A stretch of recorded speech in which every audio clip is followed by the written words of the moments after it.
बच्चों लोग हम लोग एप्लीकेशन ऑफ फजन टूल स्टडी कर रहे थे।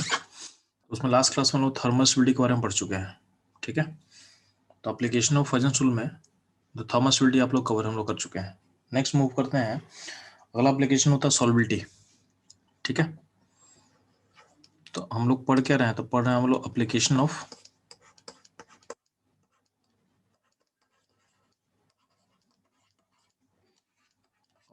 फजन tool.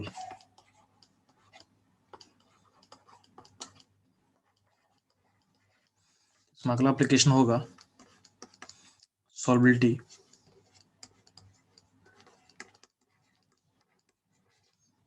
Of any compound, solubility of any compound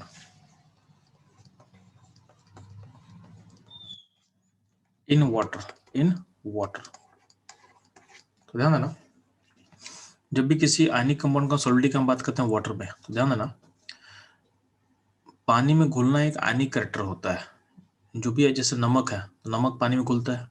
similarly आप, तो नमक एक आयनिक कंपाउंड होता है, NaCl एक आयनिक कंपाउंड है, पानी में घुल जाता है।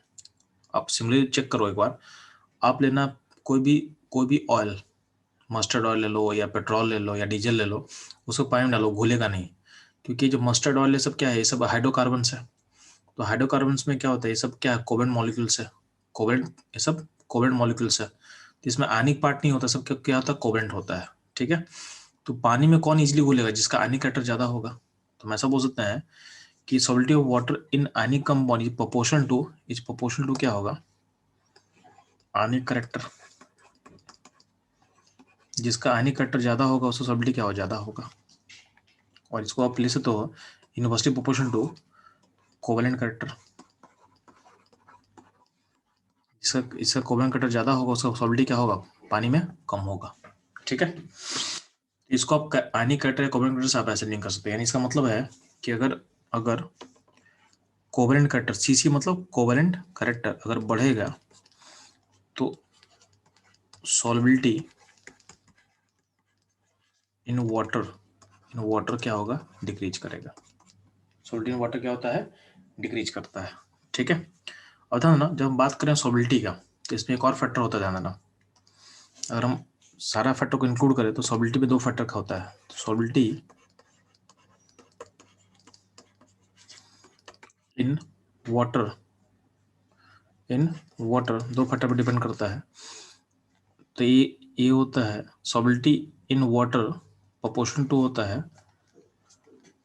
आयनिक कैरेक्टर, ये तो हम पढ़ चुके हैं। प्लस ध्यान देना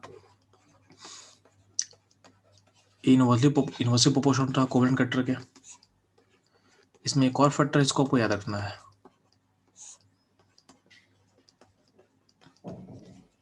एक और फैक्टर होता है, ये इनवर्सली प्रोपोर्शनल होता है लैटिस एनर्जी। अगर आपका आयनिक क्रिस्टल का लैटिस एनर्जी हाई होगा तो उसका सॉल्बिलिटी पानी में क्या होगा, कम हो जाएगा। तो लैटिस एनर्जी के फैक्टर पे आपको देखना है कि लैटिस एनर्जी अगर एनर्जी ज्यादा होता है तो सॉल्बिलिटी वो भी क्या होगा, घटा देगा, वो भी क्या होगा, घटाएगा। तो अपने हिसाब से इसको हम यूज कर सकते हैं। किस फैक्टर को कब यूज करना, अपने हिसाब से हम यूज कर सकते हैं। फॉर एग्जाम्पल ध्यान देना, एक क्वेश्चन पूछता है कि LiF, ठीक है, NLiI both are insoluble,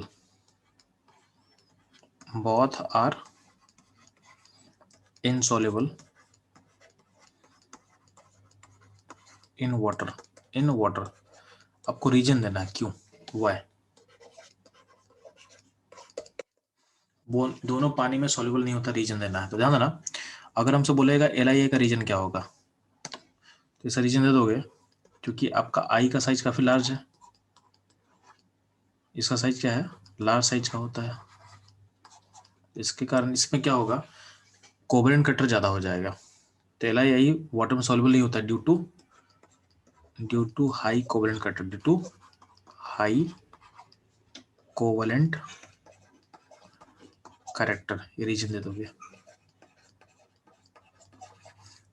अगर पूछा जाए कि LiF क्यों सॉल्युबल नहीं पानी में जी, तो बोलोगे क्योंकि इसमें F छोटा है, तो कोवेलेंट कैरेक्टर रीजन आप दे नहीं पाओगे। तो इसमें रीजन क्या देना आपको, ड्यू टू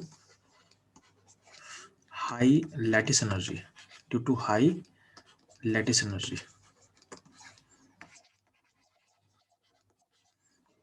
ठीक है,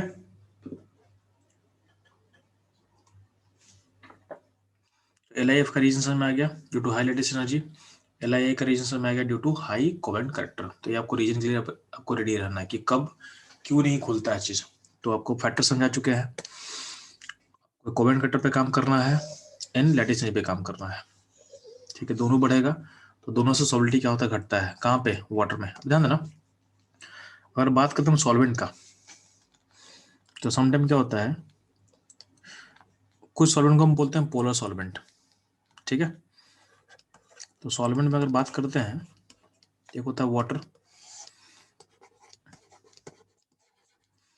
कुछ को बोला गया है पोलर सॉल्वेंट्स।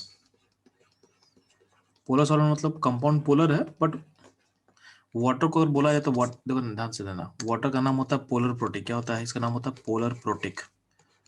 यानी वाटर पोलर भी है, प्रोटिक मतलब क्या होता है, इसमें वाटर में क्या होता है, जो H है O से लिंक होता है।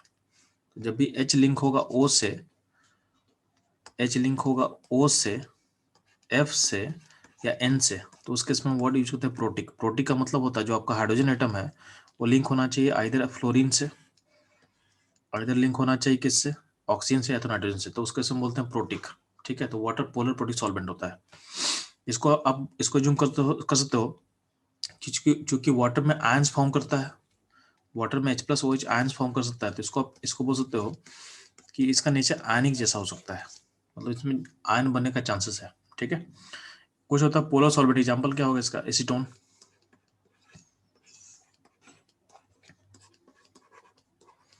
एसीटोन बोलते हैं इसको हम लोग। ठीक है, कुछ होता है, हो सकता है ईथर।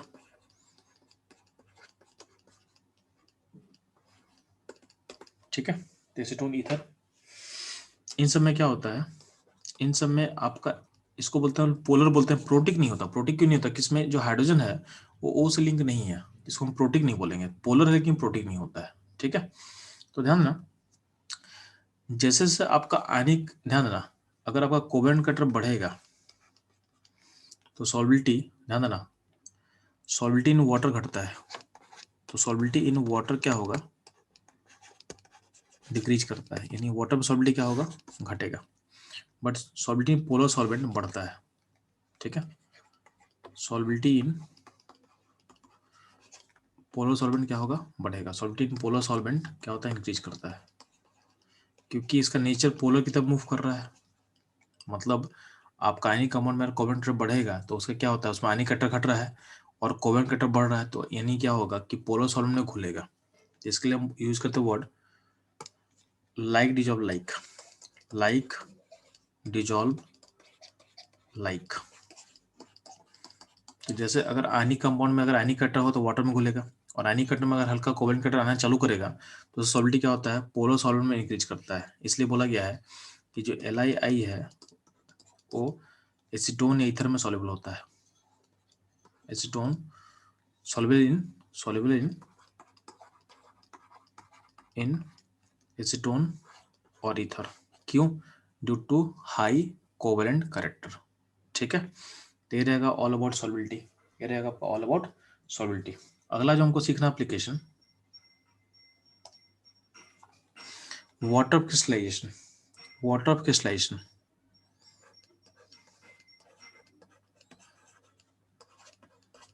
तो वाटर क्रिस्टलाइजेशन होता क्या है, तो आप लोग को मैं बता दे रहा हूँ कुछ एग्जांपल देके। जैसे मान ले कि कैल्शियम कैल्शियम सल्फेट है, इसमें आप लोग पढ़े होगे जिप्सम होता है, तो उसमें कितना H2 होता है जी, 2H2 होता है। सिमिलरली आप पढ़े होगे FeSO4 डॉट 7H2 होता है। ठीक है, अब पढ़े होगे MgSO4 डॉट 7H2 होता है। सिमिलरली देखोगे आप कॉपर से 4 डॉट 5H2 होता है। Zn से 4 डॉट 7H2 होता है। ठीक है, तो ये जो H2 ऐड करें इसको बोलते हैं वाटर क्रिस्टलाइजेशन, इसको बोलते हैं हम लोग वाटर क्रिस्टलाइजेशन। तो ध्यान देना इसमें कॉमन फैक्टर, आप एक चीज कॉमन चीज ऑब्जर्व करना आप, ठीक है। तो ध्यान दोगे यहाँ पे सब में सारा सल्फेट है, ये कैल्शियम है, आयरन है, मैग्नीशियम है, कॉपर है, जिंक है। तो आपको चलो वन बाय वन हम बताते हैं। देखो ध्यान देना, जो मैग्नीशियम है, मैग्नीशियम में देखो 7 H2 अटैच हुआ है, और कैल्शियम में कितना 2 ही H2 अटैच हुआ है। तो कहीं ना कहीं देखोगे कैल्शियम +2 और मैग्नीशियम +2 को अगर कंपेयर करो आप, तो छोटा कौन होगा, मैग्नीशियम। यानी मैग्नीशियम का जो कोवेलेंट कटर होगा ज्यादा हाई होगा, ठीक है। अगर हम आयरन कॉपर जिंक का बात करते हैं, तो आयरन और कॉपर में, तो ध्यान देना अगर आप साइज कंपेयर करते हो आयरन का कॉपर से, तो कॉपर बड़ा होता है, ठीक है। जिंक क्या है कि जिंक +2 जो होता है, इसमें होता है PIG कॉन्फ़िगरेशन। आप लोग पढ़ाए होगा लास्ट क्लास में, PIG मतलब pseudo inert gas configuration, PIG configuration. तो ध्यान देना, आप एक बार गौर करना, कैल्शियम और मैग्नीशियम कंपेयर करो, तो कैल्शियम मैग्नीशियम में मैग्नीशियम का साइज छोटा होता है, इसमें कोवेलेंट कटर ज्यादा होगा। तो अगर कोवेलेंट कटर ज्यादा है तो देखो वाटर ज्यादा है, 7 H2 अटैच है, कैल्शियम में 2 ही है और इसमें 7 अटैच हो गया, ठीक है। आप आयरन कॉपर कंपेयर करो, तो आयरन कॉपर में कॉपर बड़ा साइज का है, तो ज्यादा कोवेलेंट कटर किसमें होगा, आयरन में। तो आयरन में ज्यादा कोवेलेंट कटर है, तो उसमें वाटर ज्यादा अटैच है, वाटर ज्यादा अटैच हो चुका है, ठीक है। जिंक वाले में 7 अटैच हुआ है, जिंक वाले में 7 अटैच, कॉपर जिंक में कंपेयर करते हैं तो कॉपर +2 से बड़ा होता है जिंक +2। तो आप बोलोगे सर यहाँ तो उल्टा हो रहा है, यहाँ उल्टा नहीं हो रहा है, क्यों, क्योंकि जिंक +2 का कॉन्फ़िगरेशन क्या होता है, PIG कॉन्फ़िगरेशन होता है। और हम लोग पढ़ चुके हैं लास्ट क्लास में कि जब PIG कॉन्फ़िगरेशन होता है, स्यूडो इनर्ट गैस कॉन्फ़िगरेशन होगा, स्यूडो इनर्ट गैस कॉन्फ़िगरेशन होगा, तो आपका कोवेलेंट कटर क्या होता है, ज्यादा होता है। तो इसे देखना यहाँ पे वाटर का अटैचमेंट क्या ज्यादा हो चुका है। यानी आपको मैं समझा कह रहा हूँ कि अगर अगर कोवेलेंट कटर बढ़ता है, यानी कोवेलेंट कटर अगर इंक्रीज करेगा,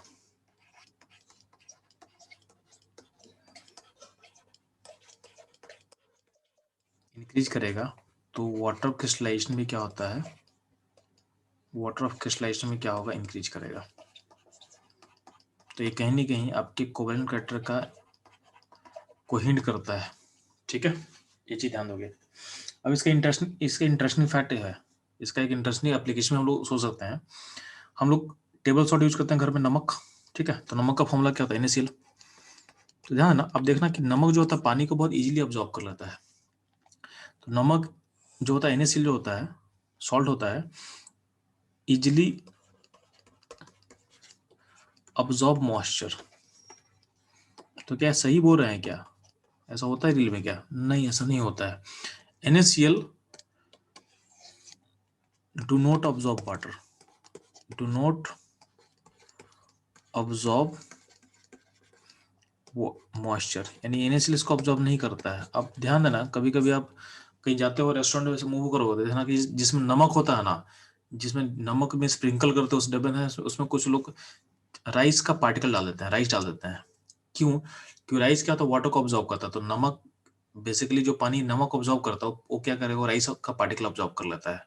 तो बहुत सारे घर में क्या करते हैं कि जिस डब्बे में नमक रहता है उसमें राइस भी डाल देते हैं, ताकि पानी का पार्टिकल यानी H2 अगर मॉइस्चर जाए उसमें, तो जो वाटर ऑब्जॉर्व, जो नमक ऑब्जॉर्व कर सकता था उसको ऑब्जॉर्व कौन कर लेगा, राइस ऑब्जॉर्व कर लेगा, ठीक है। तो एक कॉमन मिसकॉन्सेप्शन होता है कि नमक जो होता है, तो एक कॉमन मिसकॉन्सेप्शन है, ठीक है। बहुत लोग सोचते हैं कि नमक जो होता है वो ऑब्जॉर्व करता है, वो गलत होता है, ठीक है, वो गलत सोच रहे हैं। ये कौन मिसकॉन्सेप्शन होता क्या है, नमक के अंदर एक इम्प्यूरिटी होता है, NaCl में एक इम्प्यूरिटी होता है। जब नमक को आप एक्सट्रैक्ट करते हो ना सी वाटर से, तो इसमें मैग्नीशियम क्लोराइड होता है, MgCl2 होता है, ठीक है। तो नमक के अंदर की इम्प्यूरिटी होता है MgCl2। और ध्यान देना, जो MgCl2 होता है वो वाटर को ऑब्जॉर्व कर सकता है, वाटर को ऑब्जॉर्व कर सकता है, ठीक है। तो अब ध्यान देना, जैसे मान लें कि CaCl2 है, तो CaCl2 में .6H2 होता है, सॉरी .2H2 होता है, ठीक है। अगर आप देखोगे यानी CaCl2 में 2 वाटर ऑब्जॉर्व हो सकता है। सिमिलरली जो MgCl2 होता है इसमें .6H2 होता है, यानी 6 वाटर ऑब्जॉर्व कर सकता है। तो ये तो नमक के अंदर MgCl2 इम्प्यूरिटी के फॉर्म होता है, इम्प्यूरिटी होता है आपके नमक में, और यही जो है यही वाटर को ऑब्जॉर्व करेगा। और ये क्या कहता है, दिस मैक्स सॉल्ट हाइग्रोस्कोपिक। ठीक है, तो हाइग्रोस्कोपिक यानी वाटर को ऑब्जॉर्व करवाएगा ये। तो कोई बोलेगा कि नमक पानी को ऑब्जॉर्व करता है, नमक पानी को ऑब्जॉर्व नहीं करता है, NaCl ऑब्जॉर्व नहीं करता है। कौन सा करता है? NaCl में इम्प्योरिटी प्रेजेंट होता है मैग्नीशियम क्लोराइड, वो वाटर को ऑब्जॉर्व करेगा। ठीक है, ये ध्यान देना आप। ये रहेगा ऑल अबाउट क्रिस्टलाइजेशन यानी वाटर क्रिस्टलाइजेशन। ठीक है, अगला एप्लीकेशन जो है, जो नेक्स्ट एप्लीकेशन अपना है, अगर मान लेते हैं कलर,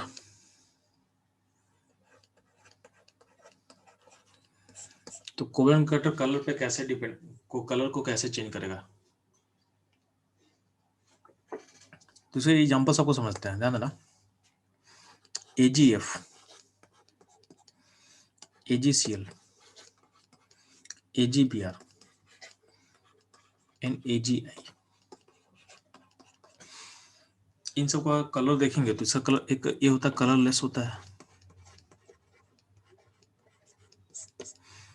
ये भी कलरलेस होता है, व्हाइट कलर का होता है। ठीक है, AgBr होता है पेल येलो, और AgI होता है इंटेंस येलो। आपको हम बताना क्या चाह रहे हैं, जैसे सब यहाँ से हम मूव कर रहे हो, आपका जो आयन का साइज बड़ा हो रहा है, रेडियस ऑफ आयन इंक्रीज कर रहा है। ठीक है, तो अल्टीमेटली क्या होगा, कोवेलेंट कटर भी बढ़ेगा। इसका इम्पैक्ट क्या पड़ेगा, तो जो देखोगे ध्यान से, अगर आपका कोवेलेंट कटर बढ़, देखो कलर का जो इंटेंसिटी है वो बढ़ते जा रहा है। तो देखो कलरलेस था, व्हाइट था, फिर क्या है पेल येलो, फिर इंटेंस येलो हो रहा है। तो कलर आपका जो ऑब्जेक्ट है वो डार्कर होता जा रहा है, मतलब उसमें ज्यादा कलर आता जा रहा है। ठीक है, तो intensity of colour increases, intensity of colour increase कर रहा है। ठीक है, एंड ध्यान देना, इसको और एग्जांपल हम बता सकते हैं आपको। जैसे मान लीजिए कि लेड है, एक होता है PbO और एक होता है PbO2।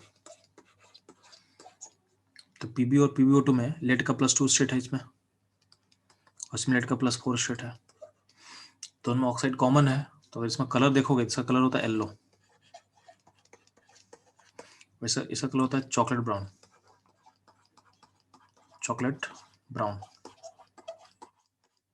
ठीक है, तो अब देखो यहाँ से यहाँ पे क्या हो रहा है, कोवेलेंट कटर बढ़ा है, तो आपका जो इंटेंसिटी ऑफ कलर है वो भी क्या इंक्रीज कर रहा है, यानी कलर जो है डार्कर से जा रहा है। इंटेंसिटी ऑफ कलर भी क्या होगा, और कलर भी क्या हो रहा है, इंक्रीज कर रहा है। ठीक है, तो आपको सिंपल बोल सकते हो कि अगर आपका कोवेलेंट कटर इंक्रीज करता है तो इंटेंसिटी ऑफ कलर भी क्या होगा, इंक्रीज करेगा।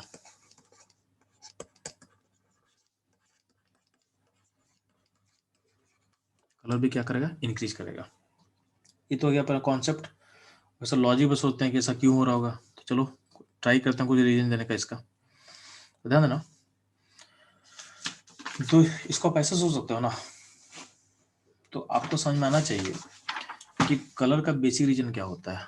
तो आपको हम बता चुके हैं कि फंडामेंटल रीजन ऑफ कलर क्या होता है।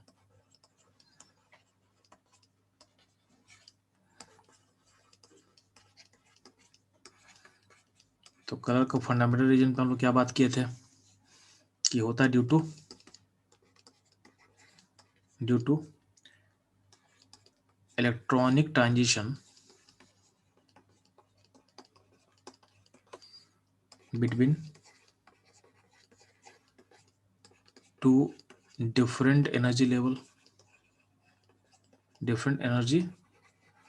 लेवल। इसका मतलब अगर मान लेते हैं कि एनर्जी ए होता है हाई एनर्जी लेवल, ये आपका ये हाई एनर्जी लेवल, HEL मतलब हाई एनर्जी लेवल। ठीक है, और एक आपके पास है LEL, लो एनर्जी लेवल।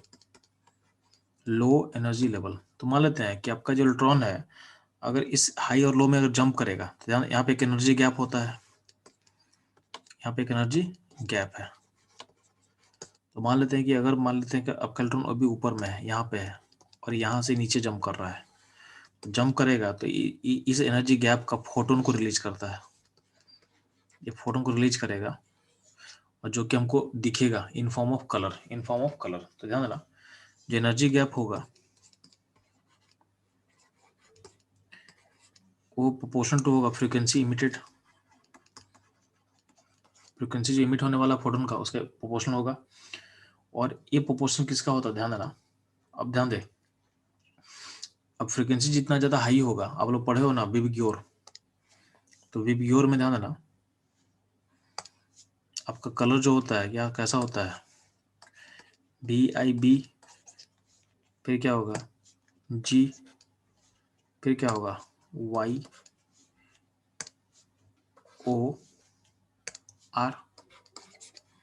हम बताना क्या चाहते हैं, इधर जो फ्रीक्वेंसी हाई होता है वो डार्कर होता है, इधर फ्रीक्वेंसी बढ़ रहा है तो आपका जो कलर देखो डार्क होता जा रहा है।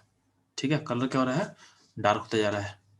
ठीक, अब ध्यान देना आपका जो कोवेलेंट कंपाउंड होता है, मतलब सॉरी जिसमें अगर मान लेते हैं कि आपका आयनिक कंपाउंड होता है सिस्टम में, तो मान लेते हैं कि आपका अगर आपका अनायन क्या होता है, ऐसा होता है, यानी अनायन का जो क्लाउड होता है वो यूनिफॉर्म होता है शुरू में, यानी उसका ऐसा होना चाहिए था।